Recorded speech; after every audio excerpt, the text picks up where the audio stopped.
ইউটিউবে আপুদের ভিডিও দেখে কিন্তু আমিও কিন্তু বানিয়ে ফেলেছি কাঁচা আমের ঝুরি আচার। এই আচারটা কিন্তু আমি ফার্স্ট টাইম বানিয়েছি, কিন্তু মাশাআল্লাহ খুবই সুন্দর হয়েছিল, একদমই কিন্তু আমি ফেল হয়নি। সো হ্যালো এভরিওয়ান, আসসালামু আলাইকুম, কেমন আছেন সবাই। প্রথমে কিন্তু 1 কেজির মতো কিন্তু কাঁচা আম নিয়েছি, আর এগুলো কিন্তু আমাদের গাছের ছিল। তো এগুলো কিন্তু প্রথমে কিন্তু আমি কিন্তু খোসা ছাড়িয়ে নিচ্ছি। আর এই আমগুলো কিন্তু আধা পাকা আম ছিল, আপনারা ইচ্ছা করলে কাঁচা আম দিয়েও কিন্তু বানিয়ে নিতে পারেন।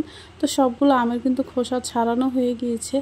এখন আমগুলো আমি কিভাবে কেটে নিচ্ছি সেগুলো কিন্তু আপনারা দেখলেই বুঝতে পারবেন। আপনারা ইচ্ছা করলে কিন্তু আমগুলো কিন্তু স্ট্যানার দিয়েও কিন্তু কেচে নিতে পারেন, যে সাইডটা মোটা ওই সাইডটা দিয়ে আর কি কেচে নিতে পারেন। তো আমার কাছে বটি দিয়ে সবসময় কাজ করতে ভালো লাগে, আমি বটি দিয়ে অভ্যস্ত, তো আমি সেটা দিয়ে কিন্তু করে নিচ্ছি। আর দেখতে পাচ্ছেন একদমই কিন্তু স্ট্যানারের মতোই কিন্তু কেচে নিয়েছি।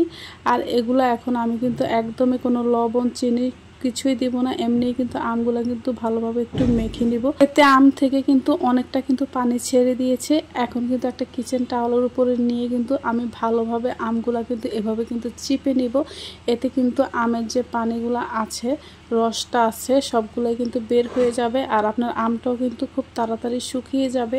তো আমটা কিন্তু আমার চিপা হয়ে গিয়েছে। এখন কয়েকটা মশলা নিয়েছি, আধা চামচ পাঁচফোড়ন নিয়েছি, আর 1 চামচ সরিষা বাটা, 2টা রসুন দিয়ে নিয়েছি, আর 3-4টা কিন্তু শুকনো মরিচ আমি পেস্ট করে কিন্তু এখন আমের ভিতরে দিয়ে দিয়েছি।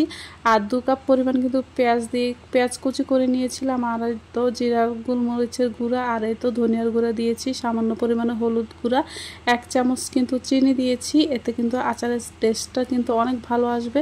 এখন আলতো হাতে ভালোভাবে কিন্তু এগুলো এখন আমি একটু মাখিয়ে নেব। মাখিয়ে নেওয়ার পরে কিন্তু আমি কিন্তু 2টা চালনিতে কিন্তু এভাবে কিন্তু ছিটিয়ে দিয়েছি একদম পাতলা করে।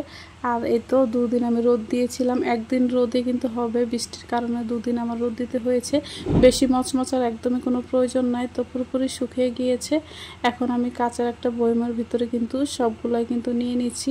আমি এখানে কিছুটা দেওয়ার পর কিন্তু সামান্য কিন্তু লবণ ছিটিয়ে দিচ্ছি। এমন করে কিন্তু আমি 2-3 বার লেয়ার করে করে কিন্তু লবণ দিয়ে দিয়েছি। আপনারা ইচ্ছা করলে লবণটা স্কিপ করতে পারেন, আমার কাছে ভালো লাগে এজন্য আমি লবণটা অ্যাড করেছি। তো এই তো এখন একটা বয়ামে নিয়ে নিয়েছি, উপর দিয়ে কিন্তু আরও লবণ ছিটিয়ে দিয়েছি। এখন চুলায় একটা ফ্রাই প্যান বসিয়ে দিয়েছি, আর পরিমাণ মতো দিয়ে দিয়েছি সরিষার তেল, আমার ঠিক যতটুকু লাগবে। তেলটা যখন গরম হয়েছে 1 চামচ দিয়ে দিয়েছি পাঁচফোড়ন, আর 2টা শুকনো মরিচ দিয়ে দিয়েছি। এখন তেলটা কিছুক্ষণ আমি গরম করে নিব, আর পাঁচফোড়নটা কিন্তু ভেজে নিব, আর তেলটা কিন্তু ঠান্ডা করে নিয়েছি। ঠান্ডা করে নিয়ে এখন কিন্তু আমি কিন্তু আমের ঝুড়ির ভিতরে কিন্তু এখন দিয়ে দিচ্ছি।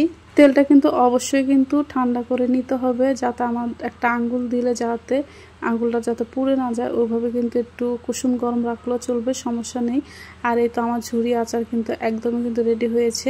এটা বিরিয়ানি বলেন, পোলাও বলেন, যে কোনো কিছুর সাথে কিন্তু আপনি খেতে পারবেন। তো ভিডিওটি যদি আপনাদের কাছে ভালো লেগে থাকে অবশ্যই লাইক কমেন্ট শেয়ার করে পাশে থাকবেন। আল্লাহ হাফেজ, আসসালামু আলাইকুম।